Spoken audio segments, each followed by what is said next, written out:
The fact of the matter is that if you're coming to Japan, you'll probably be arriving at one of Tokyo's two international airports, Narita or Haneda. And in 2015, Haneda had 13 million international passengers, while Narita had 28 million. Now, even though Narita is the big one, I'm dedicated to my craft, so I went to both.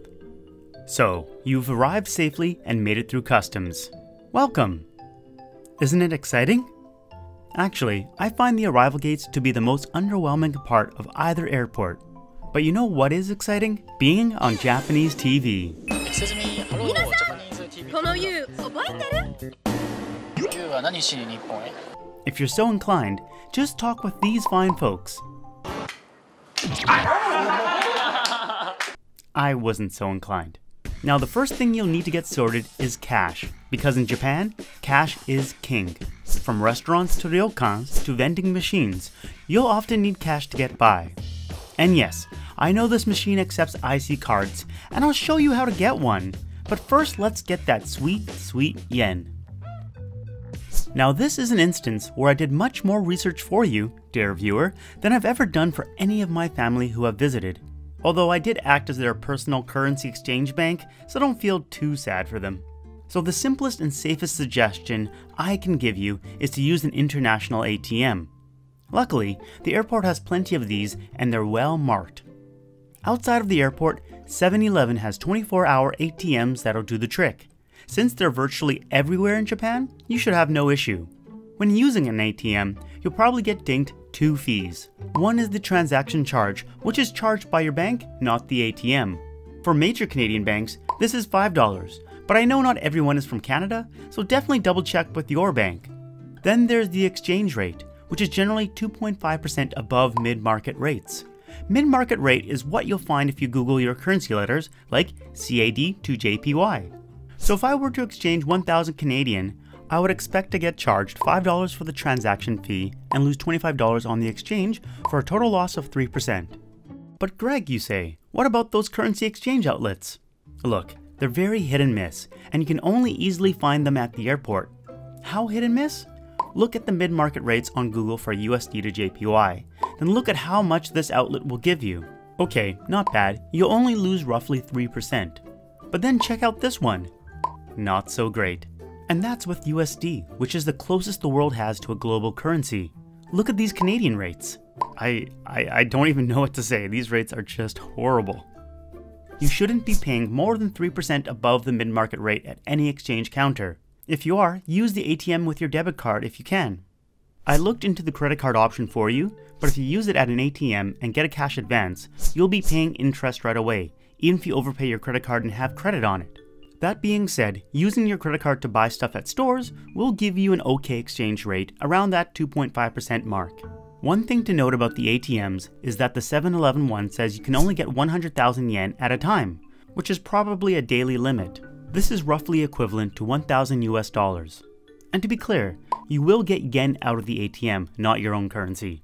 They do have English menus, so don't worry about having to know Japanese in order to get your money. Besides 7-Elevens, post offices have ATMs and are located all over the country.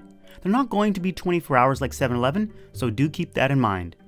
One last thing before you travel, it wouldn't be a bad idea to contact your bank and let them know you're traveling overseas. Some have automatic fraud protection, which is usually a good thing, but not when it's activated when you're trying to withdraw the cash you need. While you're in touch with them, you can also ask about any withdrawal limits or issues using an international ATM. When you first get off the plane, you can use the free airport Wi-Fi, which has always been solid for me. Once you step out of the airport, you'll see free Wi-Fi signs all over the train systems as well as around shops and other places. But don't rely on it. For example, train systems that do provide free Wi-Fi only do so at the stations themselves. So if you're actively riding a train, the only chance you'll have to connect to the Wi-Fi is at the stops. But the stops are so short that by the time you connect, you'll be disconnected. If you're one of those people who are relying on your phone as a lifeline, then you'll want to rent a mobile pocket Wi-Fi. Now, like with the ATMs, I've gone and done you a favor and I've put way more research into this than I have for any of my visiting families so far. My tried and true trusted source of mobile Wi-Fi is Global Advanced Communications. Catchy name, right? This is what my family and I have personally used for over 5 years without any issues. That being said, some nice internet person has made a complete comparison site which I've linked to in the description. Actually, everything I'll talk about will be in the description, so make sure to check it out. Here's a few pointers. Unlimited data is not really unlimited. Isn't that a shocker? Yeah, right. Depending on the plan you use, this could mean a generous max of 5 GB a day, or it could mean less. Make sure to check. After that max, you have data, but the speeds are throttled and throttled hard. So hard that even looking up directions in Google Maps can time out. So it's fairly unusable, except for perhaps text messaging. Even with the super premium Wi-Fi packages, try and save your video watching to when you're at non-metered free Wi-Fi, like at your accommodation. If you're going to really rural or mountainous areas, you may need to go with a plan that has wider coverage. But for example, I used the standard Wi-Fi package of Global Advanced Communications, traveled for 2 weeks around Japan with my little brother, even down to the little island of Amami-Oshima, and I didn't have any connection issues. So it's probably only a problem if you're really going off the beaten path, or maybe going to some northern ski resorts. Last thing, notice that I recommend mobile Wi-Fi and not the SIM card? Mobile Wi-Fi is a virtually dummy-proof way of doing things. There will be no compatibility issues, but more importantly, you can share your data with travel companions. If you know what you're doing and want a phone SIM card, then ignore what I just said. Now, if you find yourself without Wi-Fi on the go and you're absolutely in need, convenience stores are the best places to get free access. So keep that as your backup plan. Close by to the Wi-Fi rental places in the airport are also luggage services. Expect to pay around 2,000 yen to get a suitcase shipped to your accommodation. This might be handy if you're trying to do some sightseeing before checking in. Now that you have your cash and internet situation worked out, there's a good chance you'll have some basic bodily functions to take care of. And no, I'm not going to explain how to use squat toilets, because for the most part, most washrooms have at least one Western style toilet. No, what I wanted to say was to enjoy the soap and dry hands, because it may be the last time you enjoy either until you return back to the airport. Okay, I'm joking, but kind of not. At your hotel, a restaurant, or the mall, you'll be able to both clean and dry your hands. But if you're out and about at a train station or some public washrooms, I wouldn't count on it. That's why I recommend going to the convenience store to buy some alcohol wipes or gel and a little hand towel. Here's what it all looks like. If you can't locate them, and I was able to find them in all the convenience stores I went to, just show them these words and the staff will be able to help you. Actually, in the description, I'll put a link to where you can get a cheat sheet that can help you through the situations I depicted in this video. And while you're at the convenience store, you can also feel free to stock up on food, even a relatively healthy dinner. Something I'd like to point out is that Japan has a fantastic variety of drinks, both hot and cold, sweet and unsweetened, ready to go. For basic survival though, you can rely on the water in Tokyo, which is excellent. So don't hesitate for a second to fill up a water bottle if you have one. Haneda Airport even offers hot water on tap. What? Yeah, I was surprised, but it was great for the wintertime. And as an avid park goer, the water from fountains is of equally good quality, so if you're out and about and love water, feel safe filling up on this free source of H2O. Alright, now you're eager to get out of the airport, and I don't blame you, there's so much to see. Did you get your Japan Rail Pass? The name says Japan Rail, but it's the name of the company, and as such, it's not a pass that will work on all rail lines. But if you're traveling out of the city, it's almost always worthwhile to get this. The only catch is that you need to buy it before you enter the country, so make sure to arrange for it before you land. If you have, you'd go to this store to pick it up. Regardless of whether you have the Japan Rail Pass or not, you'll need to travel on some local lines, for which I'd recommend using a Passmo or Suica IC card. While Suica and Passmo are public transit tap and pay cards for Tokyo's transportation networks, they actually work on most trains and buses all around the country, so don't fret if you're leaving the megacity. There are some notable exceptions, but that's why you bring cash as a backup. So getting the card is very easy. All you do is go to the automated machine and follow the English instructions. Luckily, I found a rarely used one, so here's the ultra exciting footage of me pretending to order one. And no, I didn't buy it. I'm making YouTube money. What kind of budget do you think I have? As you may have noticed, the screen prompts you to pay a 500 yen deposit, but you can get it back, plus whatever balance you have left when you're leaving the country. So I wouldn't worry too much about trying to put the exact amount you think you'll need on it. If you're only going to ride the trains a few times, you might think getting individual tickets is simpler, but I say you're wrong. Do you see this map? Well, every time you want to go anywhere, with tickets you're going to have to calculate the cost of the trip, then enter the cash into a machine. It's time consuming and confusing. Why worry when you can simply tap away? You sometimes even get a small discount. Just to not freak you out, if you enter the wrong amount on your ticket or run out of funds on your IC card, just go to the ticket attendant and they'll help you sort it out. And that's a person you also want to talk to when you're done your trip in Japan. Remember that deposit? Well, you can get it back by talking to this person. To test out how much Japanese you need to know or not to accomplish this, I went up to the attendant and muttered, "Return." Return? Blue gate. Blue one. Blue one. Blue gate. Oops, wrong booth. I was trying to return the Pasmo card at JR, which issues Suica cards, not Pasmo cards.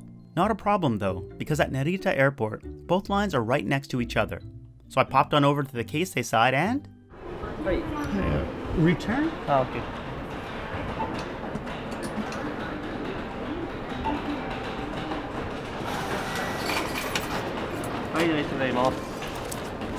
It was that easy to get my money back, no Japanese required. I would like to point out that I do at least know enough Japanese to fumble my way through, but I really was trying to test and see if someone with no Japanese would have any trouble. At least at the airport, where I'm sure returning IC cards is very common, you should have no trouble whatsoever. Back to my advice against buying tickets. While I do recommend against it, if you know that you'll be doing a lot of traveling in a specific area, there are some special passes that could save you a lot. For example, when we went to Hakone, we got the free pass, which was not free, but instead enabled you to freely enjoy all the various modes of transportations available in that area. Alright, how do you get out of the airport and by which transportation method? There are taxis, buses, special trains, but I recommend catching a normal old train. You can use your newly acquired IC card to ride on them. There are no special tickets required. But how do you know which train to catch? There are a lot of options, and it can be quite confusing. There are booths for transportation tickets everywhere. Well, I'll assume you're going on the local trains, so if you're at Haneda Airport, go to the KQ line. If you're at Narita, go to B1 to find the Keisei or JR lines, which are right beside each other. But even then, you'll still need to figure out when your train comes and when to transfer. This is where Google Maps is your friend. It works really well.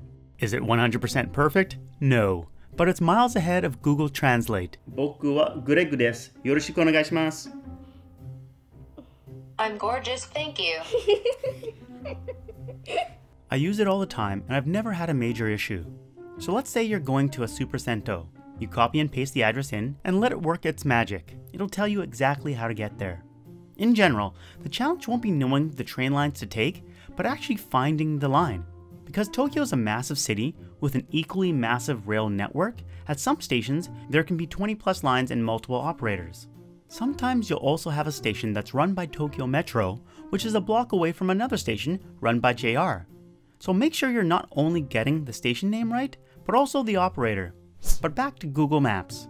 While the fares and train times are quite accurate, and Japan's trains are on time, so don't be late, Google Maps doesn't account for bumbling around like a tourist. So it may recommend connections that you can hit if you know exactly where you're going and what you're doing, but if you make the smallest mistake, it's easy to miss a transfer to another train. Just keep that in mind. Even the Japanese living in Tokyo all their life get messed up when navigating the absolutely gigantic train network. Okay, so we're on the train, finally. Where do we go? You're probably a bit wound up from all the travel, so I'd say let's relax a bit. How about going to my favorite type of place in Japan, onsens and sentos, hot springs and public baths. We didn't go to the opera. Good. And my family agrees. I've had a few brothers visit me.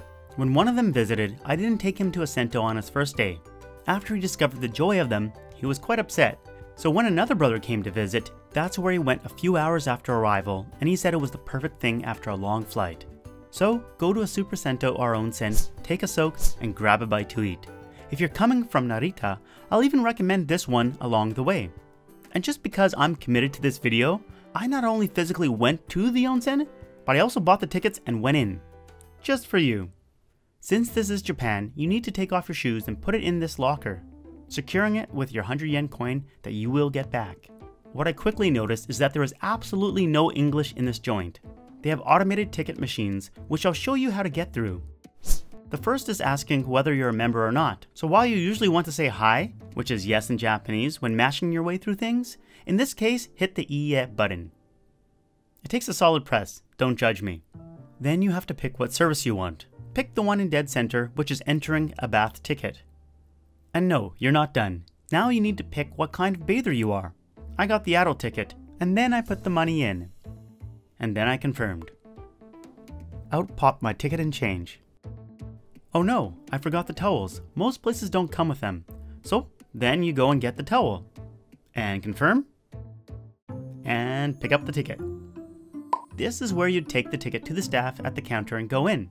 By the way, if you have luggage, the staff can hold it behind the counter for you. They do have storage lockers in the changing room, but it's only big enough for a regular sized backpack. Now what do you do once in the change room? That's for another video, your hour is up. But if you search the YouTubes, there are a lot of people who will show you the step-by-step.